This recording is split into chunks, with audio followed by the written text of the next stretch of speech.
现在存到16日。今日帶大家來看下3黨總統候選人農業嘅政見。對於簽美 WTO 開放農產品進口以來，一個條件提增加幾多？眼呢糧食刺激率維持喺31%到33%，甚至幾多位農地如本人證書去變做開發企業。或者來看下3黨總統候選人嘅農業政見，發現講伊呢如提出嘅要同農業轉向科技化，同時要推動大面積耕種也到，因為講也其實如同台灣的農民耕作嘅面積過細，安尼也顯示狀況係無共用嘅。同時也因為講農業發展是唔得是有補貼嘅政策，因為也3黨候選人對農業問題嘅認識還未過深。大家學生去田方對種都改含有9號16度，讓學生了解農作物的生產無按改。呢幾年對政府到民間團體強調提產提銷，希望來減消費者同生產者嘅距離。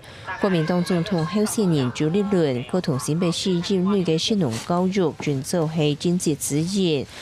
靜態體制內教署持續用過台灣自簽 WTO 了後，農業受到進口貿易影響，唔但漲價資金來唔往來，又講提增加未傷害到糧食刺激率。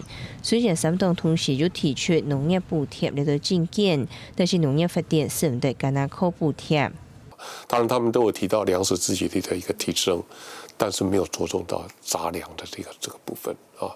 台灣現在很嚴重缺的是雜糧這個部分啊。那當然小麥啊，當然你看你怎麼歸類了啊。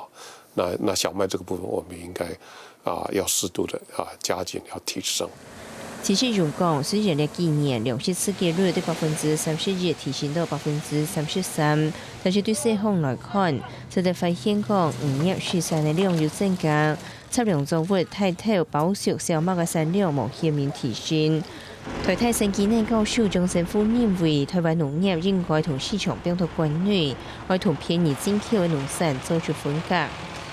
然後偶爾我們被迫要進口人家的，那是配合。所以我哋有錢人賣好嘅東西，願意消費者願意花錢，不要管它。可是一定有它的上限。可是80%以上還是內需。受到農產進口影響，香港提增加當道，唔單止一度委屈農社，還有當道開發計劃，看到農地價是按便宜而來破壞糧倉。朱立倫、蔡英文同宋楚瑜3屆候選人做法提出建立產銷制度，而用高科技化嚟到配套，希望提高產出，這樣幫農民較買賣農地。學者只認為高科技同大規模生產唔係台灣農業一天就會按嚟做。